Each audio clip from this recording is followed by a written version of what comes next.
Good morning, ladies and gentlemen. For a moment, let us think back to a point in time, to October the 24th, 1957, to be precise. On that date, the President's Board of Foreign Intelligence Activities submitted its report to President Eisenhower on the status of the intelligence community's collection capabilities. With strong urging from Dr. Edwin Land, the board called for a reassessment of the Air Force's SAMOS satellite reconnaissance system, then under development by the Air Force. This was a complicated system based on electrical transmissions of images from space. At the same time, the A-12 Oxcart reconnaissance aircraft proposed by CIA was given a careful evaluation. The board held that while both were promising programs, the critical need for intelligence at that point in time warranted an interim photo-reconnaissance system that could get into operation earlier than the SAMOS could be ready. This was a significant decision, particularly for that era. Just 20 days before, the Soviet Union had orbited the world's first satellite, Sputnik 1, from the Churatam range. The United States was still over 3 months away from launching its first small satellite. But the need for reliable intelligence on Soviet missile deployment was becoming more and more urgent. The so-called missile lag debate was already underway, with the Senate Preparedness Subcommittee holding hearings on this issue. The White House responded rapidly to the board's recommendations. Dr. James Killian, who had just assumed his new position as Special Assistant to the President for Science and Technology, arranged a meeting for the first week of December among the President, the Director of Central Intelligence, Mr. Allen Dulles, and the Deputy Secretary of Defense, Mr. Donald Quarles. At this meeting, only 8 weeks after Sputnik 1, the President decided to proceed with a joint CIA Air Force interim photo-reconnaissance satellite program to answer the critical intelligence questions about Soviet missiles. The system was to be based on physical recovery of film from the space vehicle. This decision marked the birth of the remarkable Corona project. The full import of the decision, however, can be comprehended only if we recall the primitive nature of our understanding of space technology and the critical need for hard intelligence information which existed at that point in time.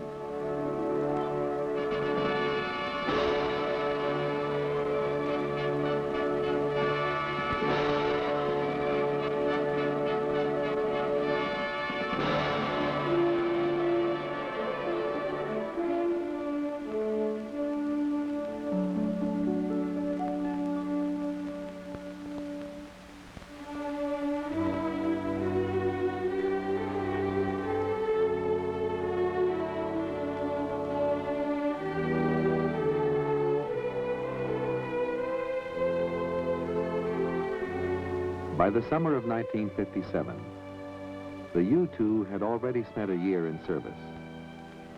It had never been intended as operational for more than a year or two.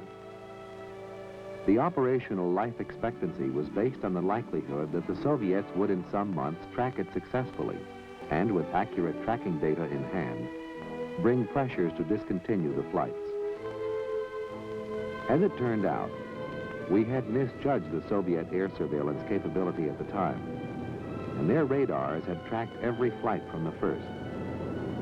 The Soviets filed a protest, and a stand-down was ordered. After that, overflights were made only sporadically, although for 3 more years, the U-2 ranged over much of the rest of the world. And so we set out on December 8, 1957, to build and develop what has become known as Corona, the world's first photographic reconnaissance satellite. Its importance from today's perspective is momentous. In the weeks after Sputnik 1, there was pressure from all quarters to accelerate the U.S. missile and space program. And there was much public debate about military versus civilian control of the space program. In the perspective of that time, President Eisenhower addressed the nation. Long-range ballistic missiles, as they exist today, do not cancel the destructive and deterrent power of our strategic air force. The Soviet launching of Earth satellites is an achievement of the first importance, and the scientists who brought it about deserve full credit and recognition. Already, useful new facts on outer space have been produced, and more are on the way as new satellites with added instruments are launched.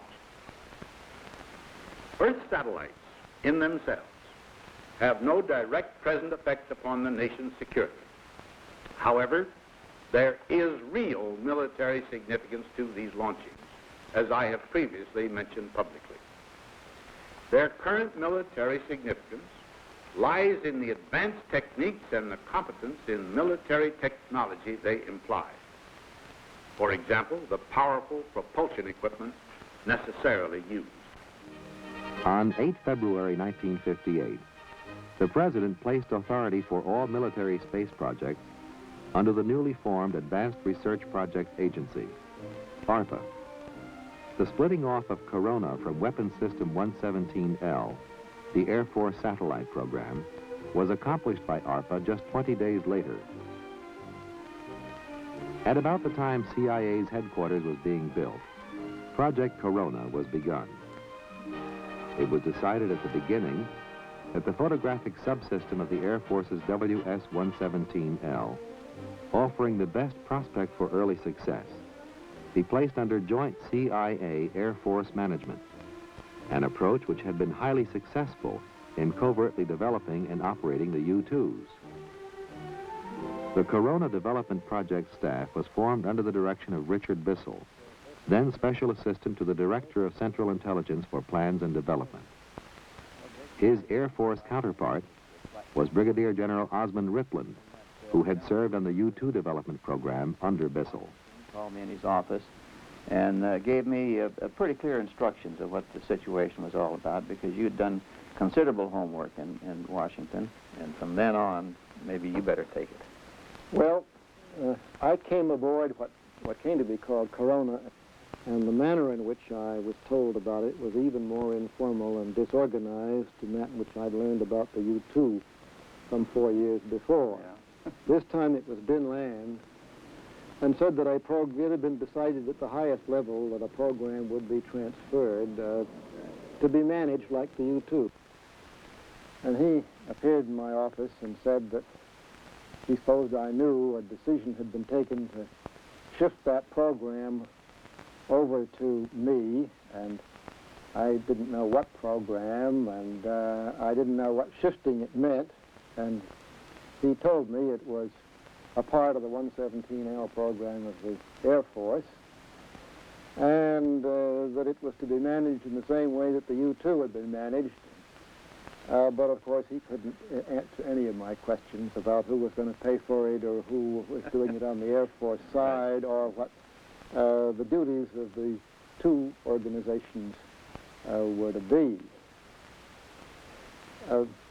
The initial problem in this program, the cover problem and security problem, was very different from that of the U-2, because there was already quite widely known and defined from studies in your command of the Air Force an interim and preliminary satellite reconnaissance program that would not involve readouts, where the emphasis would be on fairly readily available hardware and on speed, and which would run, people thought, for perhaps a year and a half, and would, as Corona eventually did, produce film in a capsule which would somehow be recovered. That was a subject to which you and I addressed ourselves on our first meeting. And as you have said, about this time ARPA had come into existence. And it seems to me a decision had been made, again at the White House level, that the funding would not be Air Force within the Pentagon, but it would be primarily ARPA funded, with the CIA funding the payload. And that, in any event, is the way it turned out for at least the first year of the program. As I look back on it, Oz, we did have one great advantage. Corona got underway in March 1958 at a 3-day conference in San Mateo, California, among CIA, Air Force Ballistic Missile Division, Lockheed, General Electric, and Fairchild. The meeting brought out that while plans for a design were underway, it was far from complete. Major complications arose over basic design of the camera. But it turned out that, in fact, there was quite a lot to be decided, because the canceled program was going to use a spin-stabilized camera designed by Fairchild, which had many advocates in the Air Force, in RAND, and in the agency. And I think the principal change that you and I made in the plans was a decision that we would go instead for a camera that was proposed by ITEC, which required vehicle stabilization, but would give us almost 3 times the resolution if it was successful. ITEC Corporation was a relatively new optical sciences firm formed by a group of scientists from the university research centers in the Boston area. ITEC's concept proposed a longer focal length lens for the camera and scanning within an Earth-centered stabilized pod. The decision to turn to this new design was agonizing, for it meant moving from a relatively simple method of stabilization to one that was untried and technically more complicated. The advantages would be lower cost and much greater definition of intelligence targets. A panoramic camera takes a picture by rotating a lens through an angle like this.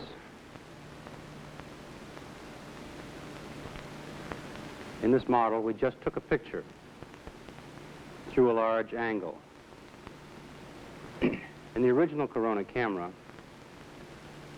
the lens, after taking the panoramic picture, would rotate back into position for the next picture, like this.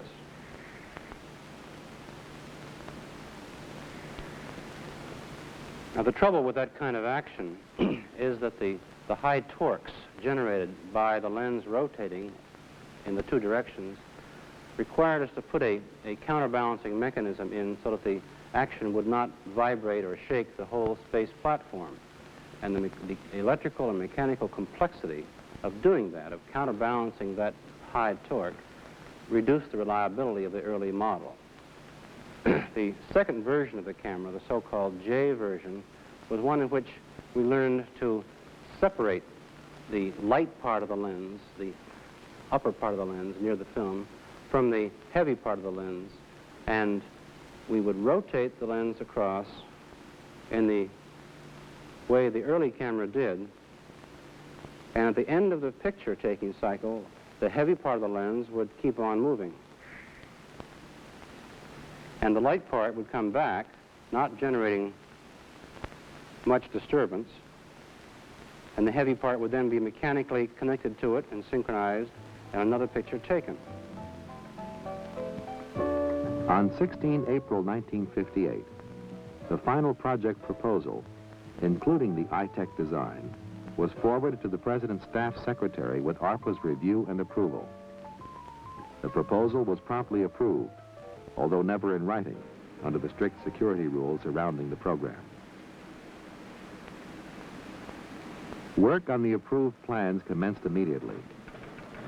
The camera optics were optimally designed, utilizing then new computer graphic techniques. The ITEC lens was a 24-inch focal length Petzval design. Early models were f5 speed, and later ones developed to an f3.5 speed. Although of relatively conventional lens element design, these were far from ordinary.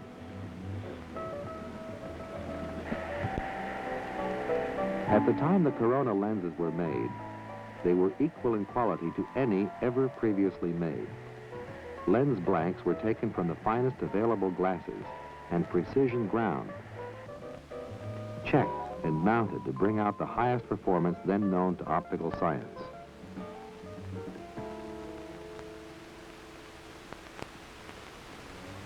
The Corona payload would ride the Thor Agena vehicle, a hybrid made of a Thor intermediate-range ballistic missile and a second-stage Bell Laboratories developed Hustler engine, later to be modified by Lockheed and known as Agena. It's important to remember that at that point in time, today's commonplace reliability of systems was unknown. The Agena vehicle consists of a forward section which encompasses the camera and the recovery system. Behind that, an electronics area which contains the horizon sensor, electronic power systems, and so forth. Behind that, the large tank, and finally on the back, the engine and the aft rack, which contains the attitude control, gas, and actuators. The contractor chosen for the Agena subsystem was Lockheed Aircraft, which also served as the prime contractor. Lockheed had responsibility for integrating the payload, operating the launch preparation facility, and managing the subcontracts. Agena was more than a means to place the camera in orbit. The planned recovery sequence involved a series of controlled maneuvers by the Agena, any one of which was critical or the mission would fail.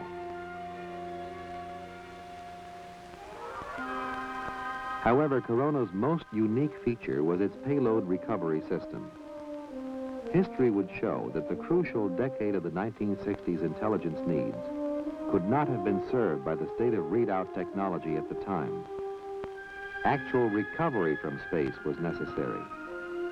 It should be noted that both the manned and unmanned U.S. space recovery programs were benefited considerably by the pioneering re-entry technology developed for Corona. The subcontractor for the Corona recovery system was General Electric Company. This is a model of the front end right here. You see here the thrust cone, retro rocket to get us out of orbit. This device was connected with the Agena. And when the Agena went into its downward attitude, we were able to eject this from the Agena out of orbit. Once we got into that return trajectory, the thrust cone here was ejected, and this allowed the parachute to come out. This is the parachute cover. Allowed the parachute to unfurl, and that lifted the capsule out. This is the capsule. This portion with the heat shield, this all happened after re-entry, was thrown away after it did its job on re-entry, and this is the recoverable capsule that we were after. The mission of Corona necessitated a near-polar orbit, either by launching to the north or south. However, the launch site must be one which prevents danger for highly populated areas. So the logical choice, with a ballistic missile squadron already in place, was Cook Air Force Base, renamed Vandenberg Air Force Base in October 1958. Under the highest priorities, the preparations for test launches were completed by January 1959. However, the first vehicle aborted on the launch pad due to inadvertent firing of the separation system. Success would not come easily to Corona. The second Agena, labeled Discoverer 1, was launched on 28 February 1959 and never heard from again. Well, Ray, this brings back memories. Pad 4 here in February of 1959, we launched Discoverer 1. For a time, we thought it had achieved orbit, but I think in later years that the people believe that it probably didn't make it and probably went in down around the South Pole. Well, you know, the fellows at the launch base at that time were kind of skeptical that it made orbit. And by the same token, Meanwhile, the uncertainties about Soviet missile capability mounted. Vice President Nixon faced a belligerent Khrushchev in what came to be known as the kitchen debate. There are some instances where you may be ahead of us. For example, in the development of the thrust of your rockets for the investigation of outer space. There may be some instances, for example, color television, where we're ahead of you. But in order for both of us,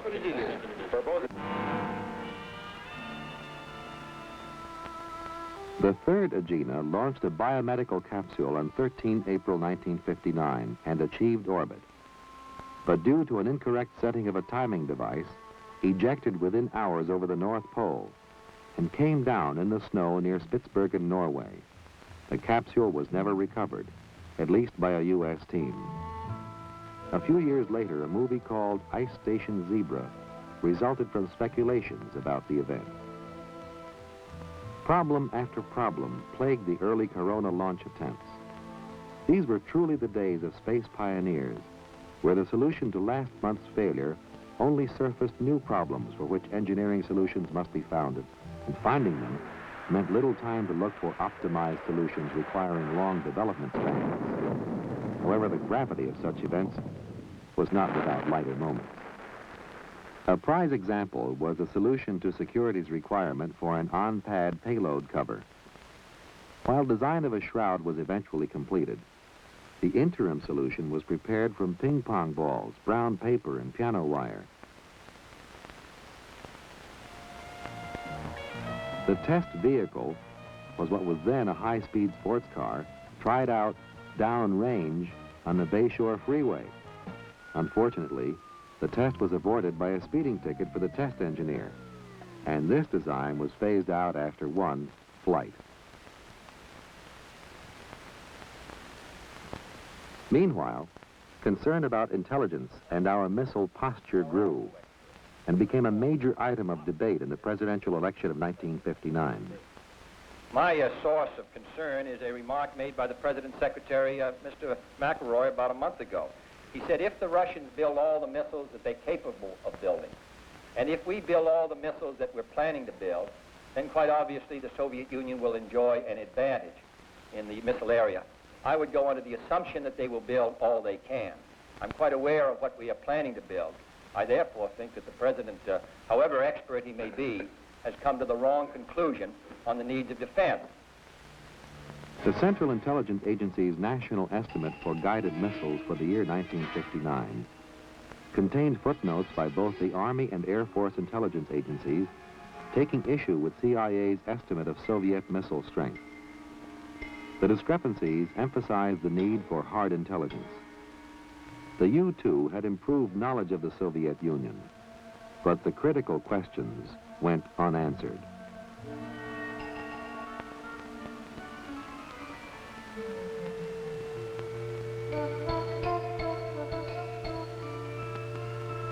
Begin task 4. Then, on 10 August 1960, the diagnostic Flight 13 was readied for launch. Orbital stage manned and ready. At the time Discoverer 13 was launched, a number of major problems remained to be solved. Achieving an acceptable orbit, operating the camera, and in the all-important recovering of the payload film. The terminal count will be by function only. Minutes announced. On my mark, it will be T-minus 5 seconds. Mark.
Telemetry quickly revealed that 13 did achieve orbit, and the initial positioning was correct.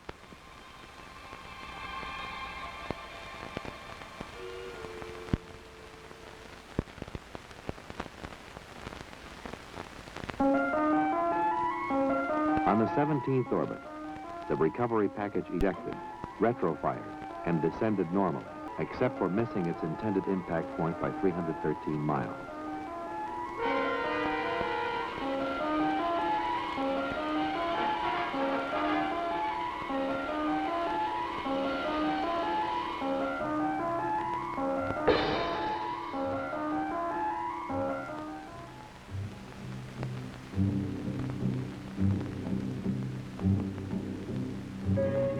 Although beyond the range of recovery aircraft, 13's capsule splashed down near enough for water recovery. For the first time ever, man had orbited an object in space and recovered it according to plan. The capsule carried no film, but had proved the ability to do it and beat the Russians in their similar Sputnik 5 dog-carrying capsule by just 9 days. Indeed, Corona had paved the way through its backup technology for splashdown recovery of the U.S. Man in Space program missions.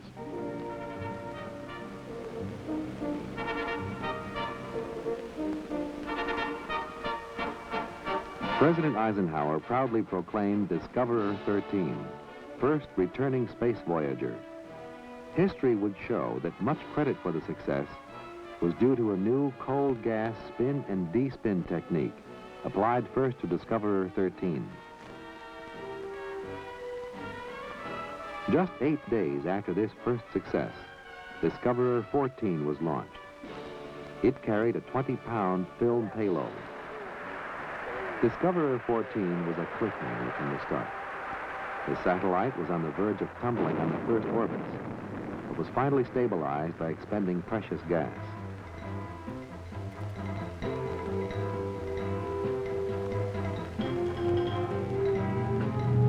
Air Force C-19s deployed in hopes of air-snatching the capsule, and the secret space drama began. The satellite recovery vehicle was ejected on the 17th pass.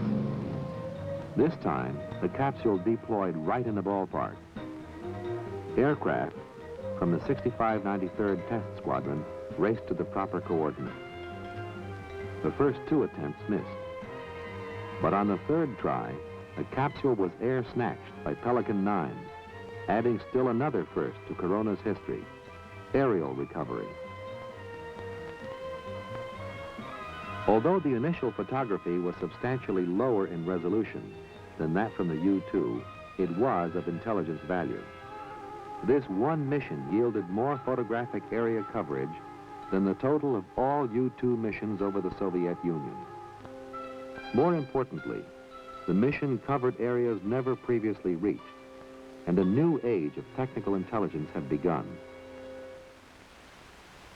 Meanwhile, Soviet Party Chairman Khrushchev visited the United States. An interesting sidelight is that his journey from San Francisco to Los Angeles by train took him through a part of Vandenberg Air Force Base virtually within a mile of the Corona launch complex. While Chairman Khrushchev was sightseeing, still another Corona launch was being ready. In the practice of the time, the countdown was halted while trains passed to prevent unauthorized viewing of a launch. Launches were made during the window between trains. While Khrushchev pounded the table at the United Nations, our photo interpreters were busy evaluating the substance behind his boast.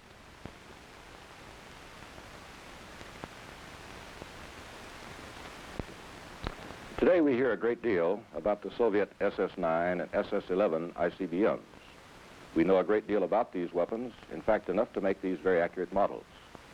However, much earlier, in late 1950s, our situation was very different indeed.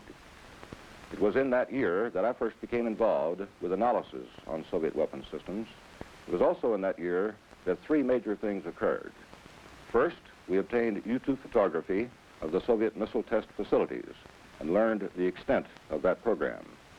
Secondly, Mr. Khrushchev announced that the Soviets had achieved an intercontinental ballistic missile capability. Third, and most dramatic, I believe, was indeed the beginning of the space era. Well before Corona, the Soviets put in orbit, in the year 1957, Sputnik 1. Sputnik 1 was a dramatic illustration that the Soviets indeed possessed the capability to launch a weapon against the United States. The remaining question, however, was whether indeed such weapons were being deployed. We could not provide an answer to that question. This led rather directly to the famous missile gap debates that occurred during the presidential campaign in 1960. In fact, in that same year, Corona was first successfully recovered. That is, the film of the Soviet Union was brought back to the United States, and we could begin to provide answers. By the mid-1960s, we knew with great confidence the exact number of weapons of all types that were deployed in the Soviet Union. It was this information which made it possible for us to start to consider strategic arms talks with the Soviet Union, and indeed, because of the high confidence that we knew the exact number of weapons, this country entered those discussions, and as you know, they were successfully completed. On 13 September 1960, Discoverer 15 was sent aloft and soon proved the Corona problems were still not yet solved. Although 15 apparently worked properly, it re-entered at the wrong pitch attitude, causing the capsule to fall outside the recovery zone. It sank before a recovery ship could reach it. Discoverer 16 in October failed to achieve orbit.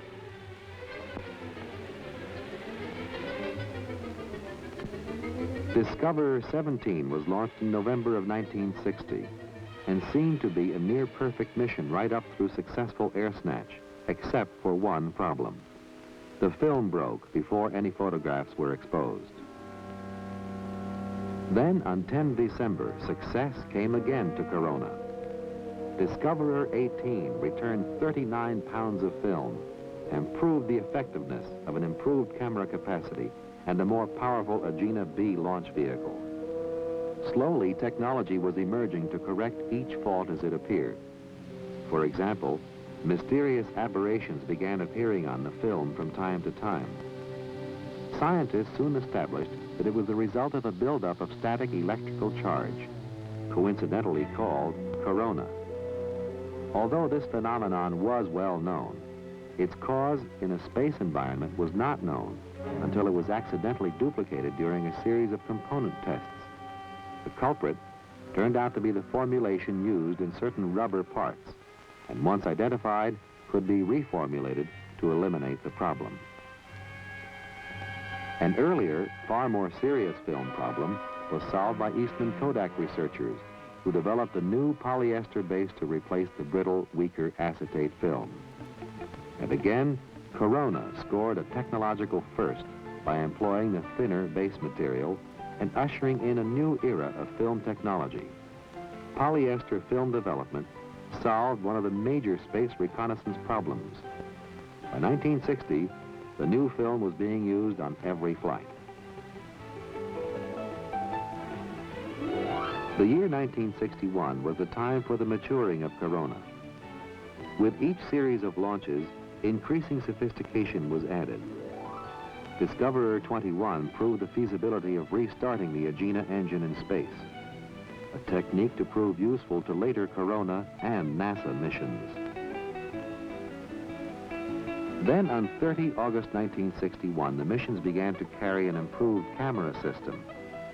A mapping capability was developed, re-entry programming debugged, and additional launch vehicle difficulties worked out. Slowly but surely, the problems were solved, but it often seemed that when one was laid to rest, another rose to take its place.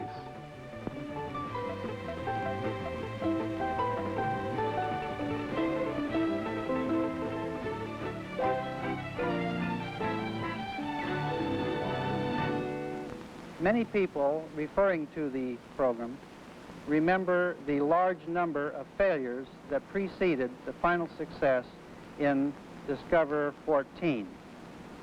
In fact, there were a large number of failures. We had a launch attempt that was aborted on the pad. We had a capsule that was impacted into the Earth in the wrong area. We had an unsuccessful launch where the vehicle did not achieve the proper velocity. We had a capsule which was ejected from the vehicle but went off into a new orbit instead of going into the Earth's atmosphere. We had power failures, we had thermal problems, we had procedural problems, and so forth. Well, while these were a lot of failures, they were also the necessary development to get us to the successes that we eventually needed. We, for example, did prove the booster, we did prove the ground control system, we did prove the orbital operations, we proved the camera, we proved the re-entry body, and finally we proved the overall system. But of course, to all of us that work so closely with the program, government and contractor alike, we did not consider the program a real success until we returned the exposed film to Washington, D.C.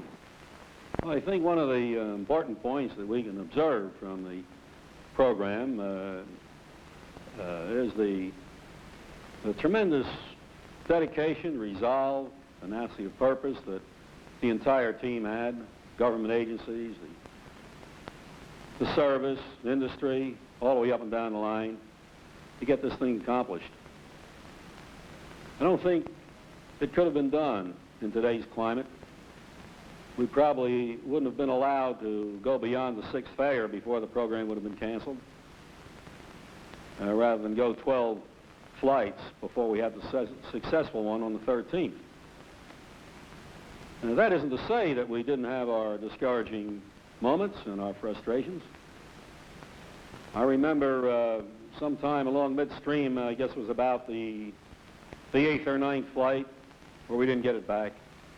And one of the members of the team opined at one of our meetings that perhaps there was some fundamental reason why something couldn't come back from orbit. Maybe there was a fundamental technical point that was missed, and maybe you couldn't ever get anything back from orbit. And which just goes to show you the direction of thought at the point of time that the midstream saw. It didn't make too much difference, and we went right along to the accomplishment. And we also had a lot of fun with this incident later on when we had the thing back in our hands.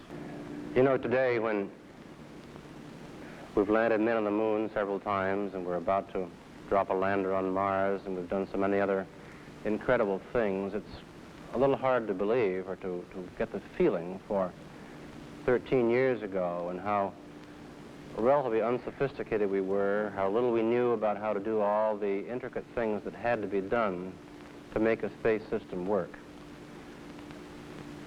When we ask ourselves today, after the fact, why this program worked so well, and particularly what the operating environment was like, how we got along with other companies in the field, how we got along with the government and they with us, I think to understand why that worked so well, you have to remember that we were a small army in the first place, and we were an army banded against a common enemy, namely the apparent impossibility of doing what we were about to try to do.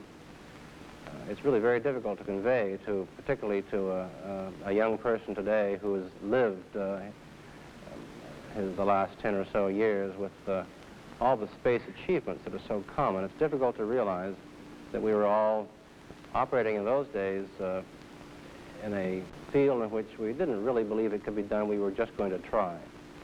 And under those conditions, the way in which a company works and a team works is really very different.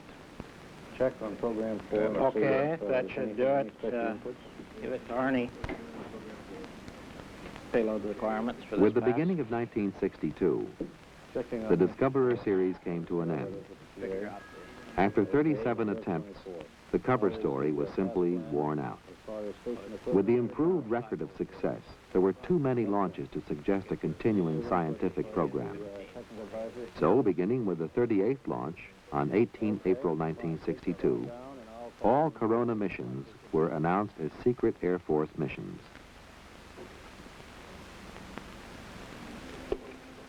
In the first 2 years, only 7 missions had returned film. But what those yielded is an indication of what was in store. Most of the areas of vital interest had been covered, some 25 million square miles, and had yielded many times the number of images of all previous reconnaissance in history. By now, the most apparent limitation was the length of missions and the amount of recoverable film. So an extensive R&D effort had produced a two-camera system known as Mural.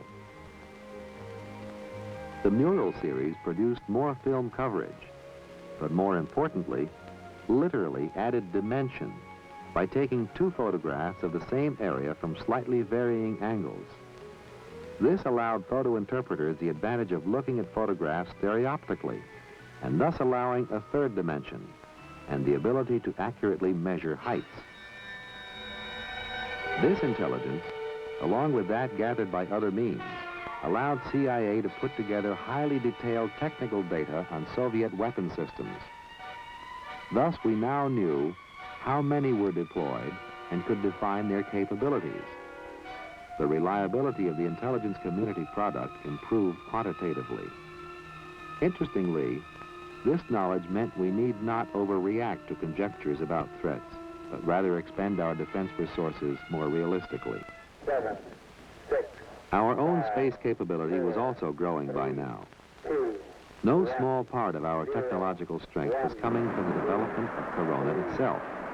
For example, the boosting capacity of the first stage Thor vehicle was increased substantially by attaching a cluster of small, solid propellant rockets.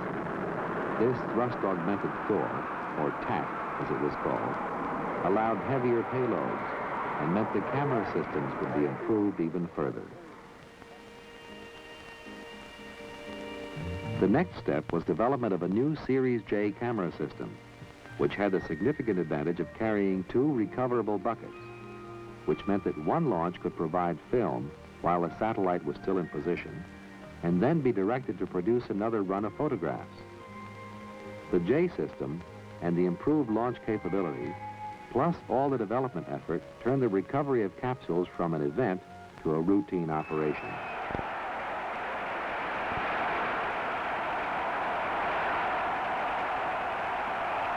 By the time President John F. Kennedy stood at the Berlin Wall, we knew with confidence that we were unsurpassed militarily. Freedom is indivisible. And when one man is enslaved, all are not free. All free men, wherever they may live, are citizens of Berlin. And therefore, as a free man, I take pride in the word, Ich bin ein Berliner.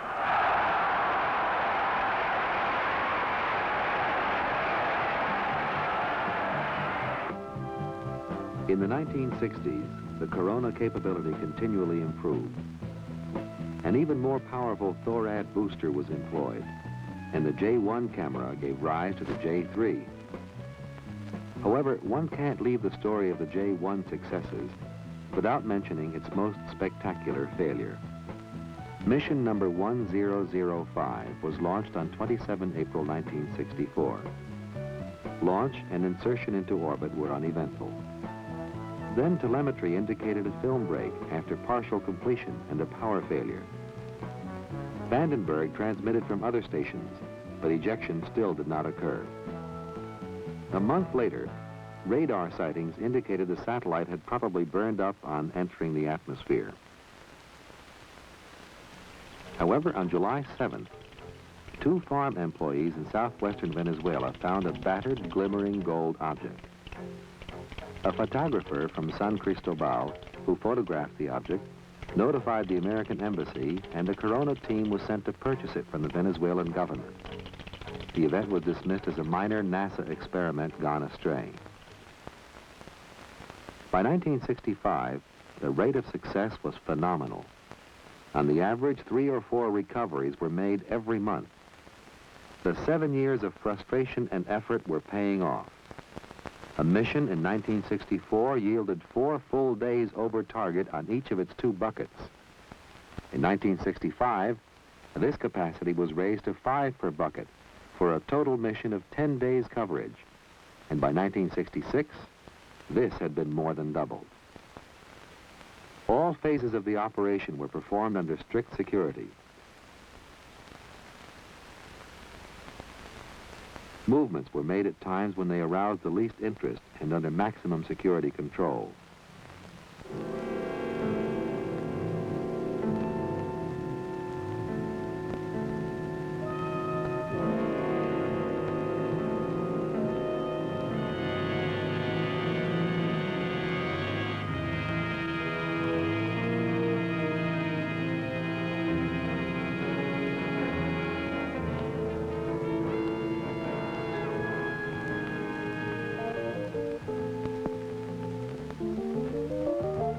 Recovering, transporting, and processing the exposed film was assigned to the Air Force.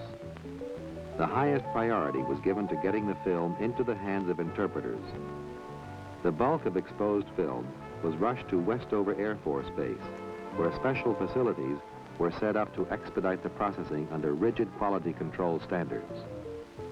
Elaborate systems for handling and identifying each exposure were evolved, assuring that no human error could preempt the intelligence to be gained. No time went to waste.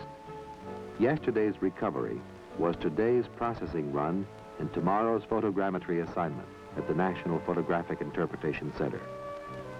The flow of substantive intelligence increased, and the speed of information to users went from days and months to hours.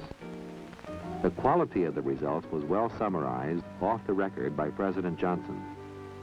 The President, speaking at a conference of educators on March 17, 1967, said that because of satellite reconnaissance, I know how many missiles the enemy has.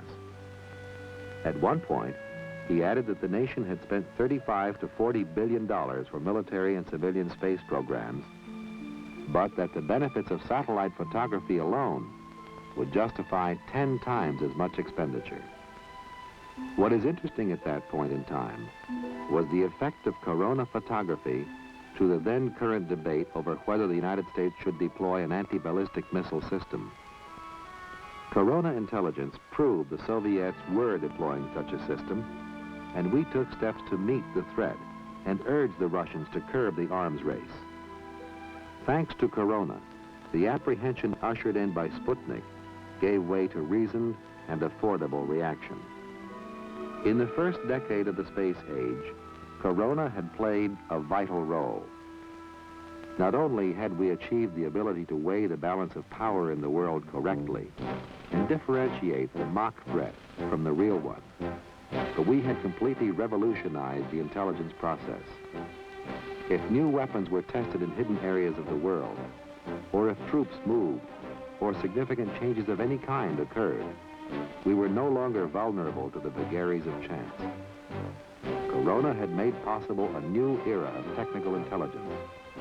As a result, we were warned before the Soviets intervened in Czechoslovakia and successfully monitored preparation for the 1967 war in the Middle East. We have proved that we are a good and reliable friend to those who seek peace and freedom. We have shown that we can also be a formidable foe to those who reject the path of peace, and those who seek to impose upon us are our allies, the yoke of tyranny.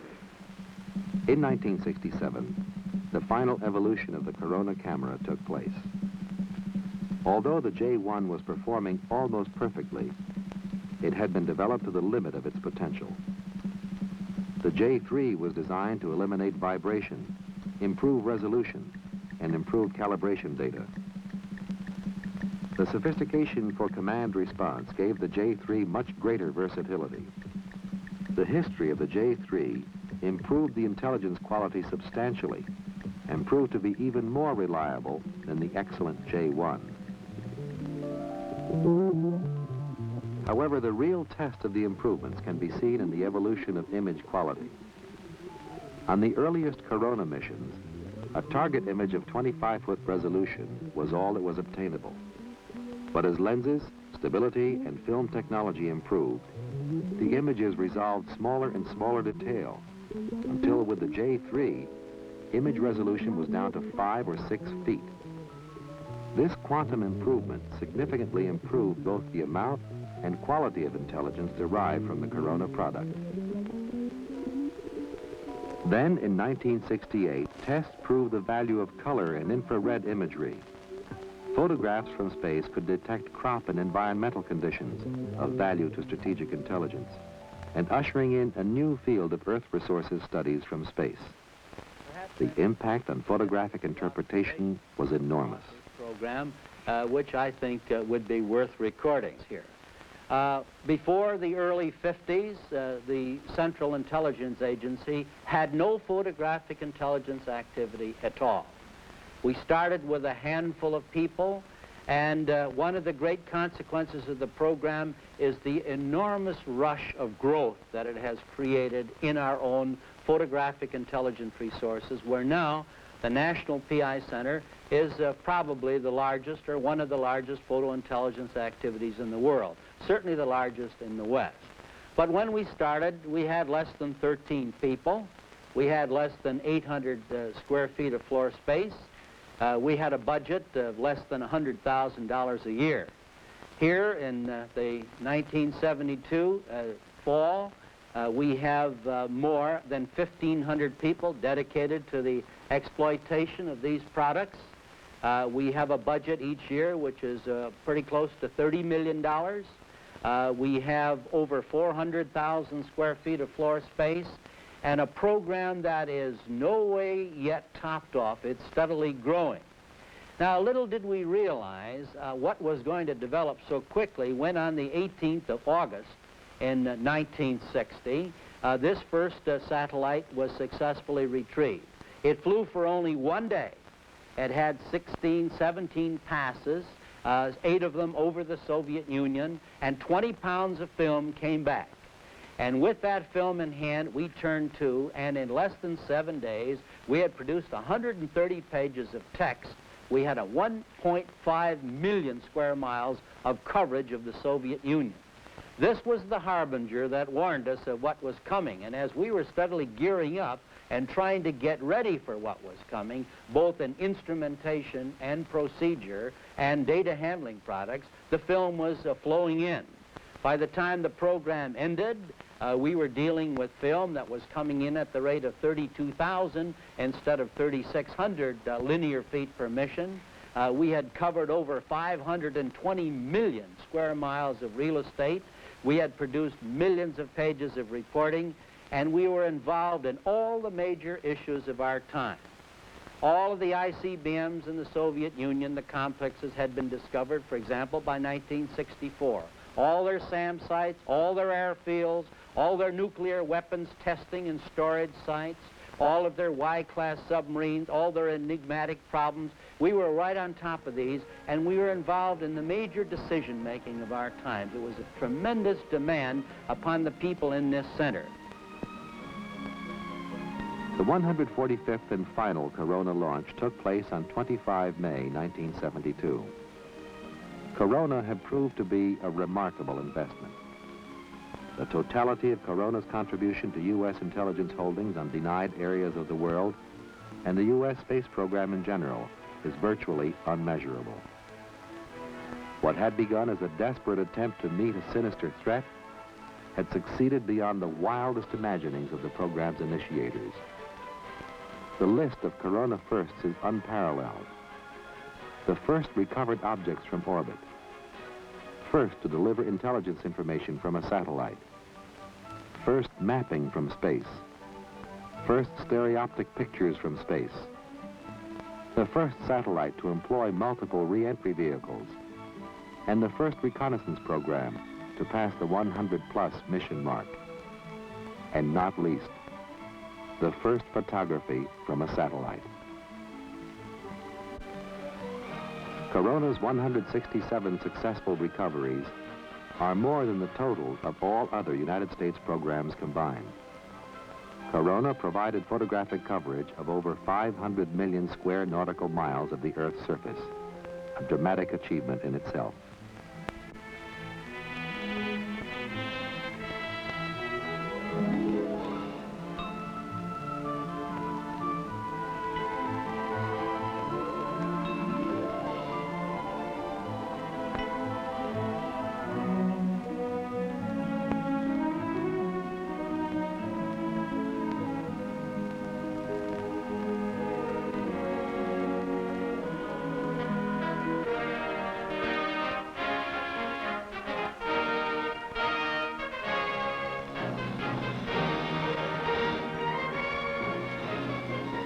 But the true importance to national security came from the intelligence, from lifting the curtain of secrecy which surrounded the Soviet Union and the People's Republic of China. The contribution of Corona between 1960 and 1972 can be summarized by saying it made it possible for the president in office to react wisely to crucial international situations at a point in time of critical balance between peace and war.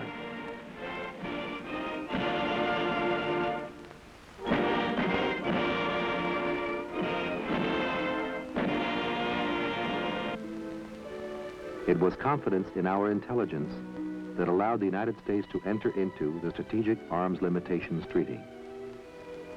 There can be no doubt of the role of Corona in history.